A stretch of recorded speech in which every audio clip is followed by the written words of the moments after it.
ठीक है भाई, सबसे पहले जो ईएमआई चैप्टर में लास्ट क्लास में हमने जहां पर छोड़ा था, वो फॉर्मूला बहुत ज्यादा इंपॉर्टेंट है और उस फॉर्मूले के बेसिस पर न्यूमेरिकल्स पूछे जा सकते हैं। ठीक है, उन्हीं न्यूमेरिकल्स को डिस्कस करेंगे। हमने थोड़ा जल्दबाजी में किया था खत्म लास्ट क्लास में, और फिर उसके न्यूमेरिकल्स भी डिस्कस करने हैं, तो ये टॉपिक जल्दी से देख लेते हैं। बहुत ज्यादा मुश्किल नहीं है, सिंपल सा कॉन्सेप्ट है। अगर कोई रॉड एक्सटर्नल मैग्नेटिक फील्ड में गोल घूम रही है, कोई रॉड एक्सटर्नल मैग्नेटिक फील्ड में गोल घूम रही है, तो उस रॉड पर इंड्यूस ईएमएफ प्रोड्यूस होगा। ये एक बड़ा पॉइंट है कि उस रॉड पर एक इंड्यूस ईएमएफ प्रोड्यूस होगा। वो इंड्यूस ईएमएफ कितना होगा? B pi L square nu, frequency के हिसाब से, ये हमने प्रूव किया है। और इसको एंगुलर फ्रीक्वेंसी के हिसाब से लिख सकते हैं B pi L square, sorry B L square omega by 2। ये फॉर्मूला था। ठीक है, तो ईएमएफ के ये दो फॉर्मूले हैं जो रोल प्ले करते हैं इसमें। When a rod is rotating in a uniform magnetic field, बेटा अगर ये रॉड आधा रोटेट करती है यहां से यहां तक, हाफ, तो ओमेगा की वैल्यू आप लिख सकते हो थीटा अपॉन टाइम। जितना टाइम लिया उसके हिसाब से थीटा के टाइम से आप उसे चेंज कर सकते हो। थीटा जो भी आप वो पुट कर सकते हो उसमें। ठीक है, ओमेगा के रिस्पेक्ट में हम इस तरीके से लिख सकते हैं। उस केस में आपको 1 अपॉन टाइम को फ्रीक्वेंसी लिखना होगा, और आप ये भी फाइंड आउट लिख सकते हो। जैसे सपोज करो ओमेगा की वैल्यू आपने क्या लिखी, थीटा अपॉन टाइम, तो 1 अपॉन टाइम तो फ्रीक्वेंसी हो गया, तो थीटा इंटू फ्रीक्वेंसी भी फॉर्मूले के टर्म्स में हम यूज कर सकते हैं ओमेगा की जगह पे। तो फॉर्मूला हो जाएगा B L square theta into frequency nu by 2। ये भी ईएमएफ का फॉर्मूला हो गया। अगर आधा सर्कल कवर किया रॉड ने, तो थीटा की जगह क्या लिख दोगे, पाई बाय 2। तब एंगल कितना होगा, पाई बाय 2। उसका भी आधा कवर किया, सर पाई नहीं होगा, पाई होगा। आधा कवर किया तो पाई होगा, उसका भी आधा कवर किया तो पाई बाय 2, उसका भी आधा कवर किया पाई बाय 4। मतलब अब तुम रॉड का एक एक एंगल के मूवमेंट का ईएमएफ निकाल सकते हो इस फॉर्मूले से। अब ये फॉर्मूला किताब में मिल रहा है, ये फॉर्मूला किताब में मिल रहा है, न्यूमेरिकल्स में ये नहीं मिल रहा है। ये वो है जो आगे आ सकता है, इंपॉर्टेंट, ये आप लोग लिख लीजिए। ठीक है, कि रॉड अगर आधा मूव करती है, अगर उसने बोला रॉड गोल गोल घूम रही है, इंड्यूस ईएमएफ निकालो, आसान काम है, सब निकाल लेंगे। फॉर्मूला दिया है, फ्रीक्वेंसी दे रखी है, रेवोल्यूशन पर सेकंड में दे रखा हो, रेवोल्यूशन पर मिनट दे रखा हो तो 60 से करके कर लोगे, इस फॉर्मूले में लगा दोगे। एंगुलर वेलोसिटी दे रखी है तो इसमें लगा दोगे। लेकिन अगर रोटेशन आधी हो रही है तब क्या करोगे, तब आप थीटा को देखेंगे, आधा है, सेमी सर्कल है, जो भी पार्ट है वो आप देख सकते हो उसका। समझ में आ गई बात, क्लियर है? ये एंगल के हिसाब से ईएमएफ निकालना, जितना रॉड मूव करेगी उसके हिसाब से ईएमएफ निकालना। इसमें किसी को डाउट है तो पूछ सकते हो, ये फॉर्मूला लिख लेना। और नहीं सर, मैंने प्रूफ कैसे किया, यहाँ से प्रूफ किया। यहाँ तक का तो प्रूफ मैं कल ही दिखा चुका हूँ आपको। इसके आगे का प्रूफ मैंने अभी आपके सामने किया। ओमेगा थीटा बाय टी होता है, 1 अपॉन टाइम को फ्रीक्वेंसी लिख सकता हूँ, तो ओमेगा की वैल्यू कभी भी मैं चाहूँ तो थीटा इंटू फ्रीक्वेंसी लिखी जा सकती है। ये एंगल मैंने आपको दिखा दिया है। क्लियर है जी? यहाँ तक आगे बढ़ते हैं। ईएमएफ के इसी फॉर्मूले के साथ जो मैं जिस टाइप का क्वेश्चन कहना चाह रहा था कि जो पूछा जा सकता है, और आया भी हुआ है पेपर में,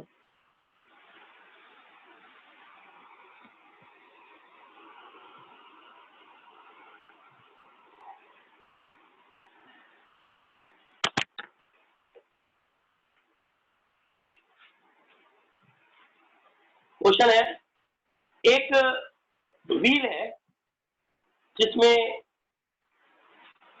20 स्पोक्स दे रखे हैं, ठीक है। एक व्हील है उसमें, सर वीडियो नहीं आ रही। हाँ अभी बनाई नहीं। ये एक व्हील है, इसमें 10 स्पोक्स हैं, डायग्राम बना के नहीं दिया क्वेश्चन में भाई, और वो 120 रेवोल्यूशन पर मिनट के हिसाब से मूव कर रहा है भाई। कितने रेवोल्यूशन पर मिनट? 120 रेवोल्यूशन पर मिनट के हिसाब से गोल गोल घूम रहा है भाई। अब ये व्हील का जो प्लेन है normal to horizontal component of earth magnetic field है, और ये व्हील जब गोल घूम रहा है, इस लाइन का ना मतलब समझना ध्यान से। तुम्हारी सबसे बड़ी प्रॉब्लम क्या है कि न्यूमेरिकल में ना तुम्हें लैंग्वेज समझ में आती है। क्वेश्चन को ध्यान से सुनो, क्वेश्चन बोल रहा हूँ, सब लोग सुनना ध्यान से, वर्ड टू वर्ड। क्वेश्चन क्या है? A wheel with 10 metallic spokes of each 0.5 metre, 10 metallic spokes है 0.5 मीटर के व्हील में, is rotated with the speed of 120 revolution per minute, 120 revolution पर मिनट के हिसाब से वो गोल घूम रहा है। इन अ प्लेन, ये वाली लाइन ही सुनने वाली है सबसे ज्यादा, in a plane normal to horizontal component of earth magnetic field, horizontal component of earth magnetic field. Actually जब ये नॉर्मल वर्ड आ जाते हैं तो आपको समझ में नहीं आते। सर BH, हाँ जी, BH उसने बोला है वो रोटेट करते वक्त horizontal in a plane normal to, एक ऐसे प्लेन पर है जो नॉर्मल है हॉरिजॉन्टल से। नॉर्मल का मतलब समझते हो? 90 डिग्री परपेंडिकुलर। समझ में आ गई बात? नॉर्मल का मतलब होता है परपेंडिकुलर टू द सरफेस। तो वो ये कहना चाह रहा है एक ऐसा प्लेन जो हॉरिजॉन्टल के 90 डिग्री है, यानी कि वो प्लेन कौन सा हुआ बेटा? वर्टिकल हुआ है या नहीं, बोलो। Yes sir. ये मतलब है सर, ठीक है। तो इस टाइप के क्वेश्चन में आपको ये चीज याद रखनी पड़ेगी। In a plane perpendicular to horizontal component of earth magnetic field, यानी कि मैग्नेटिक फील्ड ऐसे, ये बॉडी ऐसे रोटेट कर रही है और मैग्नेटिक फील्ड ऐसे जा रही है, तो भाई इनवर्ड मैग्नेटिक फील्ड ही तो हो गई एक टाइप की, बोलो। इनवर्ड मैग्नेटिक फील्ड ही तो हो गई। मान लो ये रिंग पड़ी है यहाँ पे ऐसे, ठीक है, ये रिंग है, रिंग ऐसे रोटेट कर रही है, रिंग ऐसे रोटेट कर रही है। परपेंडिकुलर किसके है? ये जो है परपेंडिकुलर किसके है? हॉरिजॉन्टल कंपोनेंट के परपेंडिकुलर है ना इसका नॉर्मल ये वाली साइड सरफेस। तो ये ऐसे रोटेट कर रही है कुल मिला के। तो मैग्नेटिक फील्ड लाइन जिसके अंदर से निकल के जा रही है, कुल मिला के मैग्नेटिक फील्ड इनवर्ड है। ये बात हमारे काम की है, बात समझ में आई? लेकिन क्वेश्चन तो वही था जो पहले पूछा गया कि रॉड रोटेट कर रही है, देखो। लेकिन इस बात को, इसमें कोई डायग्राम नहीं दिया गया, मैं क्लियर बता रहा हूं, दोबारा से सुन लो। कोई डायग्राम नहीं दिया हुआ, क्वेश्चन की लैंग्वेज सुनना और उसके बेसिस पर हमें ये बनाना है पूरा डायग्राम। तो ध्यान से सुन लो, वर्डिंग दोबारा से बता देता हूं। एक व्हील है जिसमें 120 रेवोल्यूशन पर मिनट के हिसाब से वो गोल घूम रहा है, और व्हील जब गोल घूम रहा है तो वो परपेंडिकुलर है हॉरिजॉन्टल कंपोनेंट के।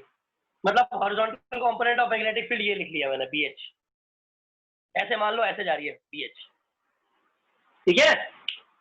और जब BH की वैल्यू ऐसे अंदर की तरफ जा रही है, ये अंदर की तरफ BH है, और ये चीज इस तरीके से गोल घूम रही है, तो इस पे इंड्यूस ईएमएफ का फॉर्मूला क्या होगा? वही वाला फॉर्मूला जो बेसिक मैंने आपको सिखाया है, E = B π L² μ। वो फॉर्मूला हम लोग यूज कर सकते हैं। बोलो भाई, बात समझ में आ रही है या नहीं? ईएमएफ का फॉर्मूला क्या यूज होगा? B pi L square nu. ये फॉर्मूला हम लोग यूज कर लेंगे इसमें। क्लियर है या नहीं अभी भी? तो सर इसमें हम BH यूज करेंगे ना, क्योंकि BV तो हमारा है, और आपने बताया था जो हमारा हो रहा होता है ना उसके ऑपोजिट यूज करते हैं। बेटा वो तो तब होता है ना कि जब वो मूव करके जा रहा हो, वो तो अपनी जगह पर ही गोल घूम रहा है। ये मोशनल ईएमएफ नहीं है। तभी तो कह रहा हूं कि ये मोशनल ईएमएफ में रॉड वाला केस है। ये वो वाला केस नहीं है जिसमें बॉडी कंडक्टर आगे भाग रहा होता है। ये आगे नहीं भाग रहा, ये अपनी जगह पर ही गोल घूम रहा है। मतलब ये एप्लीकेशन मेरा जो लास्ट टॉपिक अभी क्लास शुरू करी है उसका न्यूमेरिकल है, उस कॉन्सेप्ट का न्यूमेरिकल है ये उसका नहीं है, पीछे वाले का। समझ में आ रही है बात? मतलब अब आप कहीं सोचो कि यार बी हॉरिजॉन्टल दिख गया तो सर ने वो एरोप्लेन वाला बताया था वही लग जाएगा। अरे भाई हर जगह थोड़ी ना। ये सर्कल एक और एक कंडक्टर और एक एरोप्लेन, इनमें फर्क नहीं है क्या? कंडक्टर मतलब कंडक्टर की रॉड, कंडक्टर की बनी हुई प्लेट। ये रॉड सिर्फ गोल घूम रही है, आगे नहीं भाग रही सर। तो इसमें वही फॉर्मूला लगेगा व्हील वाला। अब आप इसमें अगर याद रखना चाहो तो मैं आपकी मदद इतनी सी जरूर कर सकता हूँ कि जब भी व्हील वाला क्वेश्चन आए ना और गोल घूमने वाला क्वेश्चन आए तो मैंने जो क्लास शुरू होते ही 3 फॉर्मूले लिखे हैं, इनसे बाहर फॉर्मूला इन्होंने नहीं बनाया है आपके लिए, चिंता मत करिए। तो सर इस क्वेश्चन में BH लेंगे कि BV लेंगे? हाँ जी, इस क्वेश्चन में हम BH लेंगे कि BV लेंगे? BH ही लेंगे क्योंकि मैग्नेटिक फील्ड तो वही लेनी है ना। इसमें तो वो परपेंडिकुलर वाला केस ही नहीं है, क्योंकि अब तो हमारे पास फॉर्मूला सीधा बना हुआ है, E = BLV B pi L square nu. हमें फ्रीक्वेंसी दे रखी है 120 रेवोल्यूशन पर मिनट, उसको चेंज कर देते हैं। 1 मिनट में 120 रेवोल्यूशन, तो भाई 1 सेकंड में कितने रेवोल्यूशन? 60 से डिवाइड कर दूं भाई, 2 आ जाएगा रेवोल्यूशन पर सेकंड। सर मेरे को एक चीज पूछनी है। बोलो बोलो। सर जैसे आपने मेरे को आपने बताया कि नॉर्मल है हॉरिजॉन्टल कंपोनेंट के ऑफ अर्थ, हाँ, तो वो BV में रोटेट कर रहा है। एक सेकंड, सुनो सुनो सुनो सुनो। इस बात से, इतनी सी बात से सिर्फ वो ये बात पता लग रही है कि जो मैग्नेटिक फील्ड है वो उस सरफेस के परपेंडिकुलर है जहां वो रोटेट कर रहा है। इस बात से ये पता लग रहा है या नहीं? बोलो। कैसे? मतलब समझ नहीं आया। उसने क्या बोला है कि जिस सरफेस पे वो गोल घूम रहा है हॉरिजॉन्टल कंपोनेंट उसके परपेंडिकुलर है। ये बात समझ में आ रही है? ठीक है, ठीक है। तो इसका मतलब क्या है? इस बात का मतलब ये है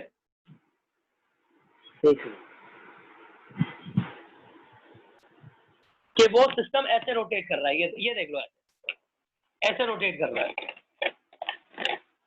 और ये सरफेस देख रहे हो, मैग्नेटिक फील्ड लाइन ऐसे जा रही है अंदर की तरफ, ऐसे। ठीक है सर। तो जिस रिंग को मैंने आपको ऐसे दिखाया है उस रिंग को आपको यहां से देखना है, यहां पे खड़े होके इस तरफ से। तो ऐसे ही फील्ड लाइन अंदर जाती हुई दिखेंगी क्रॉस की फॉर्म में, और सिस्टम ऐसे गोल घूम रहा है। सर इधर की तरफ क्यों अंदर क्यों जा रही हैं? परपेंडिकुलर टू हॉरिजॉन्टल सरफेस, तो बाहर की तरफ नहीं आएंगी? क्या चीज? मैग्नेटिक फील्ड लाइन अंदर की तरफ क्यों है? ऐसे जा रही होती, अगर ऐसे जा रही होती इस तरीके से अपोजिट साइड में, मैग्नेटिक फील्ड की डायरेक्शन ऐसे है सर, ऐसे मिलेगी इस तरफ जाती हुई। हमेशा बी हमारा इस तरीके से होता है, ये बी की डायरेक्शन है, और ये BH और ये BV, और रिंग यहां पर है। तो इसके लिए ये क्रॉसेस वाली फील्ड हो गई, और क्रॉस के अंदर वो रोटेट कर रही है, बस। और क्या? मतलब ये केस वही है जो मैंने आपको अभी थोड़ी देर पहले सिखाया है, बस लैंग्वेज बदल दी है। तो आप कंफ्यूज हो गए हो, ये ध्यान रखना है। समझ में आ गया? Yes sir. इसमें कोई दिक्कत है बोलो जल्दी बोलो। ठीक है, ओके।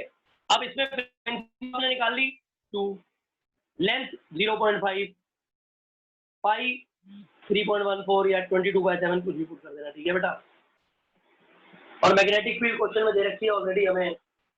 हाँ, एक और 0.4 गॉस ऐसे दे रखी है। 1 गॉस 10⁻⁴ टेस्ला होती है, याद रख लेना। कह रहा है 0.4 गॉस, तो आंसर क्या हो जाएगा मैग्नेटिक फील्ड का? 0.4 इंटू 10⁻⁻⁴। 1 गॉस 10⁻⁻⁴ टेस्ला होता है, ध्यान रखना। ये कन्वर्जन याद रखनी जरूरी है। सर बी हमें 0.4 दिया है। पूछ सकते हो बेटा, बोलो।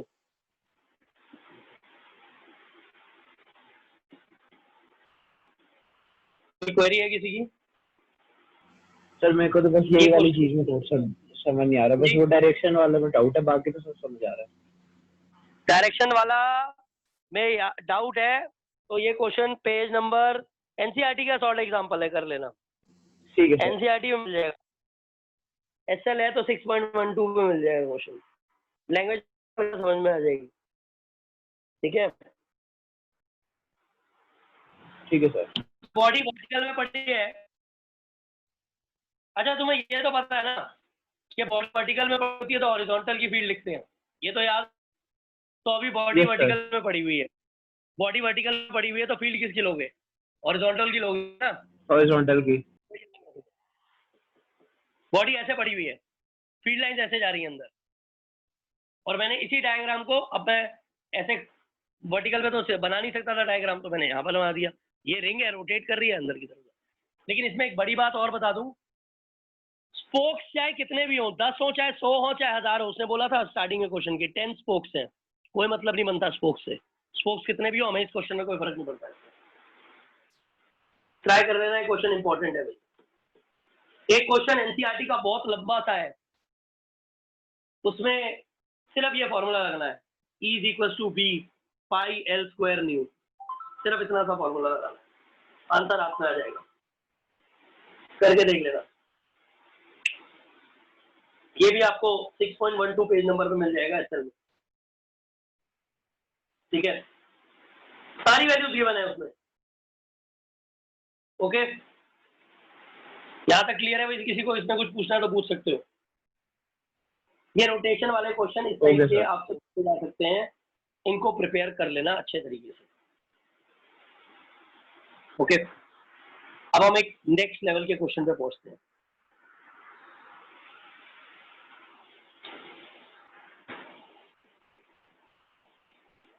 मैंने ये कॉन्सेप्ट आपको बताई कि जब भी कोई चीज एक्सटर्नल मैग्नेटिक फील्ड में एंटर करती है या कोई चीज एक्सटर्नल मैग्नेटिक फील्ड से बाहर निकलती है, तो डायरेक्शन ऑफ इंड्यूस करंट उसमें प्रोड्यूस होता है। उस पर एनसीईआरटी के भी क्वेश्चन है, और ये कॉन्सेप्चुअल की फॉर्म में भी चीज पूछी जाती है। इसी कॉन्सेप्ट पर ही अभी सारी डिस्कशन होने वाली है। देखते हैं क्या बेटा। ये एक लूप है, अंदर की तरफ एंटर कर रहा है इनवर्ड मैग्नेटिक फील्ड में। ये एक लूप है PQRS, ये एक लूप है PQRS, और ये अंदर की तरफ एंटर कर रहा है यूनिफॉर्म मैग्नेटिक फील्ड के अंदर। तो जब ये लूप अंदर की तरफ एंटर कर रहा होगा यूनिफॉर्म मैग्नेटिक फील्ड पे, तो इस पे इंड्यूस करंट की डायरेक्शन क्या होगी, ये पूछा जा रहा है आपसे। मैंने इसका आपको सिंपल सा एक तरीका भी बताया था, रूल भी बताया था, और उसी पर, इसी कॉन्सेप्ट के ऊपर अब एक ग्राफिकल क्वेश्चन है, वो हम डिस्कस करेंगे। पहले हम देख लेते हैं इंड्यूस करंट की डायरेक्शन क्या होगी इसमें। मैं पहले भी बता चुका हूँ, दोबारा बता रहा हूँ। जब भी कोई बॉडी इनवर्ड मैग्नेटिक फील्ड में एंटर करती है, when a body enter when a body enters inward magnetic field, then induced current किस डायरेक्शन में होगा? induced current एंटी क्लॉकवाइज, याद रख लेना। क्रॉस किसी को अंदर नहीं आने देना चाहता, क्रॉस नहीं चाहता कि कोई भी लूप उसके अंदर आए। अगर क्रॉस से कोई लूप बाहर निकल रहा है तो डायरेक्शन क्लॉकवाइज होगी। इसमें इंड्यूस करंट की डायरेक्शन क्या होगी? एंटी क्लॉकवाइज, यानी कि PS RQ डायरेक्शन होगी इंड्यूस करंट की। और यही लूप जब बाहर निकल रहा होगा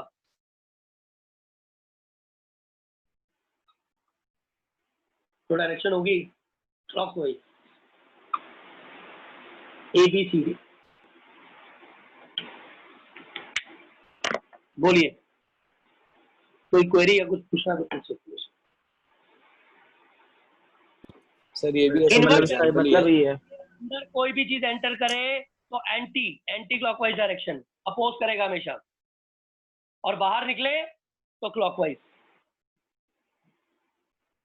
ये हो क्यों रहा है?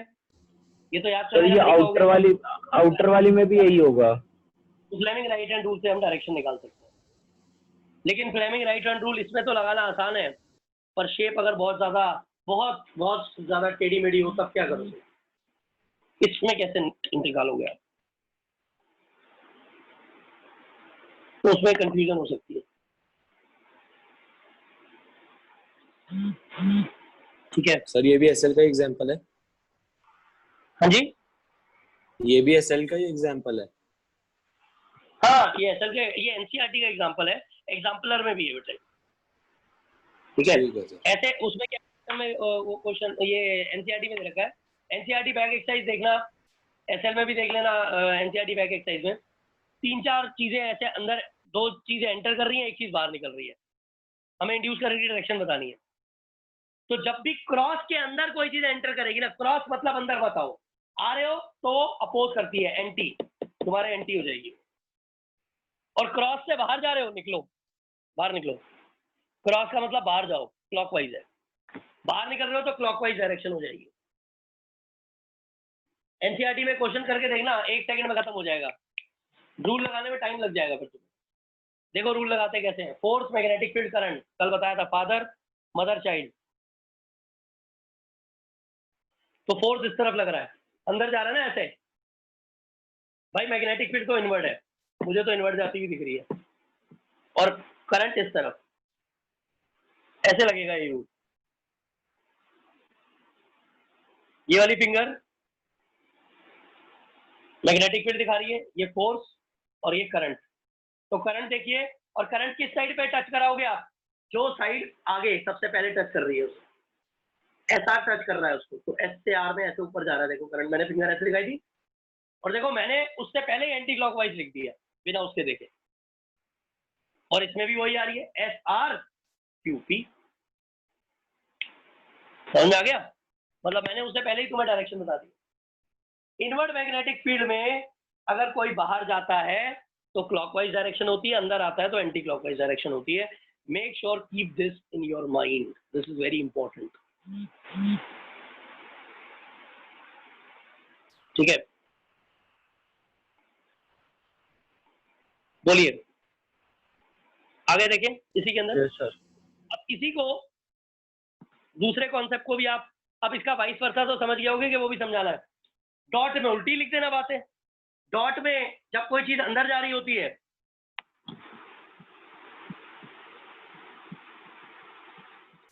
डॉट में अंदर जा रही है तो क्लॉकवाइज, आओ अंदर आओ, स्वागत है, पार्टी रखी है इसने, पर पार्टी में आ गए हो तो छोड़ के मत जाना, बाहर जाओगे तो एंटी क्लॉकवाइज। ये बाहर नहीं जाने देना चाहती बॉडी को। डॉट से बाहर निकलोगे एंटी क्लॉकवाइज, डॉट के अंदर जाओगे क्लॉकवाइज। सिंपल सी बात है, इंपॉर्टेंट है ये। यहां तक समझ में आ गया? अब जो टॉपिक कराने जा रहा हूँ, जो क्वेश्चन कराने जा रहा हूँ, वो बहुत ज्यादा इंपॉर्टेंट है, ठीक है। ये रिकॉर्डिंग हमें सबको ही सेंड करनी है, आज जो भी बच्चे अभी तक क्लास नहीं अटेंड कर रहे हैं, सबके लिए इम्पोर्टेंट है।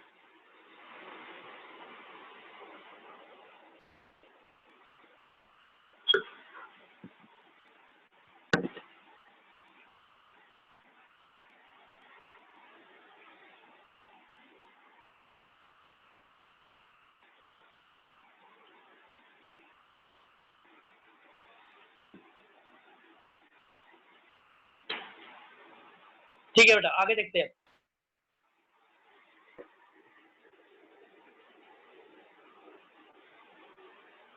नेक्स्ट टॉपिक इसी के अंदर आता है। ये एक इनवर्ट मैग्नेटिक फील्ड है बेटा। अच्छा, अभी एक छोटी सी बात बता दूं, जब लूप अंदर था तब इंड्यूस करंट कोई प्रोड्यूस नहीं हो रहा होगा, जब ये लूप अंदर ही अंदर ऐसे मूव कर रहा है मैग्नेटिक फील्ड के अंदर। जब बाहर निकलेगा तभी इंड्यूस करंट प्रोड्यूस होगा, याद रख लेना। अंदर ही अंदर नहीं प्रोड्यूस होगा, ये ध्यान रखियो बेटा सब लोग। अब एक ग्राफ का क्वेश्चन सिखा रहा हूं, ध्यान से सुन लेना, बहुत इंपॉर्टेंट है। ये एक लूप है, 10 सेंटीमीटर पर सेकंड की स्पीड से मूव कर रहा है। सुन लो सब, 10 सेंटीमीटर पर सेकंड की स्पीड से मूव कर रहा है। यहां से यहां तक का डिस्टेंस 20 सेंटीमीटर है। ये लूप आगे बढ़ रहा है 10 सेंटीमीटर पर सेकंड की स्पीड से, और ये डिस्टेंस 20 सेंटीमीटर का है। उसके बाद यहां से यहां तक का डिस्टेंस 80 सेंटीमीटर का है। और एक और बात बता दूं, इसकी हर एक साइड 10 सेंटीमीटर की है। बोलो कोई दिक्कत किसी को हो तो बताओ। No sir. अब ये लूप अंदर की तरफ एंटर कर रहा है। क्वेश्चन पता है क्या है पेपर में? क्वेश्चन है बताओ इसका ग्राफ क्या होगा। इसका ग्राफ बना के दिखाओ। इसका फ्लक्स और टाइम का ग्राफ बनाओ, फ्लक्स वर्सेस टाइम का ग्राफ बनाओ पहला, ईएमएफ वर्सेस टाइम का ग्राफ बनाओ दूसरा, करंट वर्सेस टाइम का ग्राफ बनाओ तीसरा। बिल्कुल नया, बिल्कुल बाहर की बात है अभी क्वेश्चन में। भाई ये लूप है, आगे मूव कर रहा है 20 सेंटीमीटर, तो पहले चलना पड़ेगा। इसको बोलो चलेगा या नहीं चलेगा? जब यहां तक पहुंचना है तो 20 सेंटीमीटर तो चलना पड़ेगा। भाई 10 सेंटीमीटर पर सेकंड की स्पीड से मूव कर रहा है, तो 20 सेंटीमीटर चलने में कितना टाइम लगेगा? 10 सेंटीमीटर पर सेकंड से मूव कर रहा है, तो 20 सेंटीमीटर चलने में कितना टाइम लगेगा? बोलो 2 सेकेंड। तो भाई एक ग्राफ बना लेते हैं। हम कहते हैं यहां पर है फ्लक्स, यहां पर है टाइम। तो पहले 2 सेकंड तक तो कोई फ्लक्स चेंज हुआ ही नहीं। क्यों? क्योंकि भाई मैग्नेटिक फील्ड नहीं थी ना यहाँ पे कोई। जब मैग्नेटिक फील्ड ही नहीं है तो फ्लक्स किस बात का? और फ्लक्स के चेंज की बात ही नहीं आती। तो पहले 0 से 2 सेकंड तक कोई चेंज नहीं आएगा फ्लक्स में। फ्लक्स आएगा ही नहीं, फ्लक्स 0 है, क्योंकि मैग्नेटिक फील्ड ही नहीं है ना। फ्लक्स का फॉर्मूला होता है बी ए कॉस थीटा, ना बी है। जब बी नहीं है तो ए और कॉस थीटा का क्या करोगे? बाहर में जाने दो। बोलो क्लियर है? 10 सेंटीमीटर पर सेकंड की स्पीड से मूव कर रहा था। इन 20 यहां से यहां आते वक्त कोई फ्लक्स चेंज नहीं हुआ। उसके बाद जैसे ही ये लूप इस पॉइंट पर पहुंचेगा, लूप अंदर एंटर करने लगेगा। करेगा या नहीं? ये लूप अंदर एंटर करने लगेगा। जैसे ही लूप अंदर एंटर करेगा, पहले थोड़ा पार्ट अंदर करता रहेगा। कितनी देर में अंदर आ जाएगा? 10 सेंटीमीटर अंदर आना ना उसे। अंदर आने में कितनी लेंथ अंदर आनी है उसकी? 10 सेंटीमीटर ही तो अंदर आनी है बेटा। और 10 सेंटीमीटर 1 सेकंड में मूव करता है वो। तो कितनी देर में अंदर आ जाएगा? 1 सेकंड के अंदर आ जाएगा वो जस्ट इन 1 सेकेंड ये पूरा का पूरा लूप जो यहाँ था बिल्कुल किनारे पे, वो अंदर एंटर करते करते यहाँ पर पहुंच जाएगा। कितनी देर में आ जाएगा अंदर? 1 सेकंड में।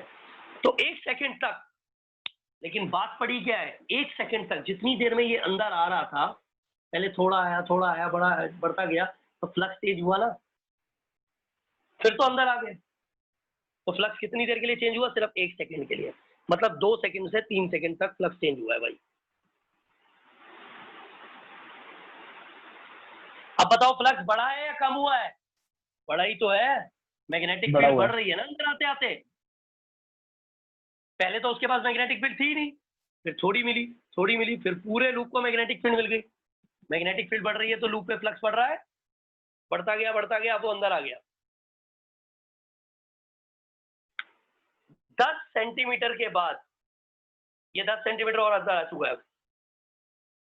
अगले 70 सेंटीमीटर तक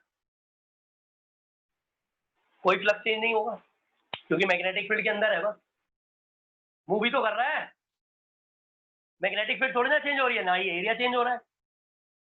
तो अगले 70 सेंटीमीटर, क्योंकि 10 सेंटीमीटर तक फ्लक्स चेंज हुआ और उसके आगे के 70 80 में से ये 10 हटा दिए, बाकी का 70 सेंटीमीटर तक फ्लक्स चेंज नहीं हुआ, कोई चेंज नहीं है। फ्लक्स कितना बन गया था? इतना बन गया था और इतना ही रह गया। कितनी देर तक इतना रह गया? 3 सेंटीमीटर के बाद 7 सेकंड कितने होते हैं? 10 सेकंड हो जाते हैं, है ना भाई? 10 सेकंड हो जाएंगे। 3 4 5 6 7 8 9 10 सेकंड, ठीक है जी। 10वें सेकंड से 10वां सेकंड जब शुरू होगा तो वो यहां आ गया होगा। अब फिर बाहर निकलने लगेगा। जब बाहर निकलेगा तो दुख होगा ना, मैग्नेटिक फील्ड तो खत्म हो रही है। धीरे धीरे ऐसे बाहर आएगा, मैग्नेटिक फील्ड कम होने लगेगी बाहर आते आते। होगी या नहीं?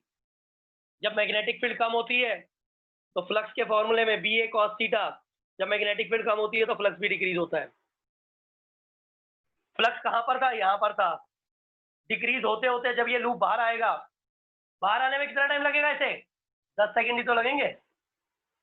ओ सॉरी, 1 सेकंड ही तो लगेगा। 10 सेंटीमीटर पर सेकंड है, तो 10 सेंटीमीटर बॉडी आगे आनी है, तो अगले 1 सेकंड मतलब 11वें सेकंड तक वो बाहर आ जाएगा और फ्लक्स डिक्रीज हो जाएगा उसका। ये फ्लक्स और टाइम का ग्राफ हो गया सर। बोलिए। फ्लक्स वेबर में लिया जाता है।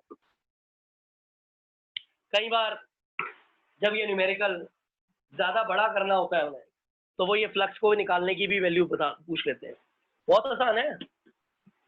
5 मैग्नेटिक फील्ड की वैल्यू बता देगा आपको फिक्स। 10 टेस्ला मान लो। एरिया कितना है? 10 × 10 100। सेंटीमीटर में मीटर में चेंज कर लूंगा। 0.1 × 0.1, ठीक है। पॉइंट हटा के नीचे 100 लगाया, जैसे 10 लगाया 1/10, 0.1 टेस्ला आ गया, 0.1 वेबर।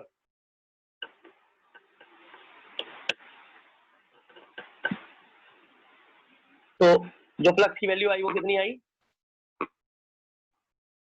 0.1 वेबर।